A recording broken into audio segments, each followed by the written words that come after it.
అందరికీ. సో ఇది వచ్చేసరికి సండే వ్లాగ్ అండి. ఇంకా మా హస్బెండ్ అయితే పన్నీర్ తెచ్చారు. ఎందుకంటే మేము నాన్ వెజ్ అయితే కార్తీక మాసం కదా తినాం కదా, ఇంకా అలా అని చెప్పి పన్నీర్ అయితే తెచ్చాను. నేనైతే బాగా మ్యారినేషన్ చేసుకొని ఇంకా ఫ్రై చేసుకొని ఇంకా కర్రీ అయితే చేస్తూ ఉన్నాను. కర్రీ అయితే సూపర్గా వచ్చింది.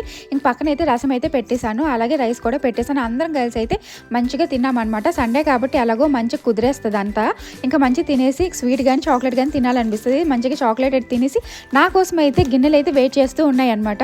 ఆ గిన్నెలు అన్నీ తోమేశాను అనమాట. ఇంకా హన్వి అయితే ఈవినింగ్ పార్క్ వెళ్దాం అని అన్నది, సండే కదా. ఇంకా పార్క్ అయితే పిల్లలు పట్టుకొని వచ్చాము. మంచిగా పిల్లలు అయితే ఆడుకుంటూ ఉన్నారు. ఇంకా రాగానే హన్వి అయితే మొత్తం అన్ని ట్రయల్స్ అయితే వేసేస్తుంది అనమాట. ఇంకా చిన్న పాప కూడా మంచిగా ఆడుకుంది. ఇంకా హన్వి అయితే ఆడి ఆడి అలసిపోయింది అంట. తనకంట మోమోస్ కావాలి అని అంటే ఇంకా మోమోస్ అయితే తీసుకున్నాను. నేనైతే ప్లెయిన్ పానీపూరి తీసుకున్నాను. ఇంకా హస్బెండ్ వచ్చేసరికి దహి పూరి తీసుకున్నారు.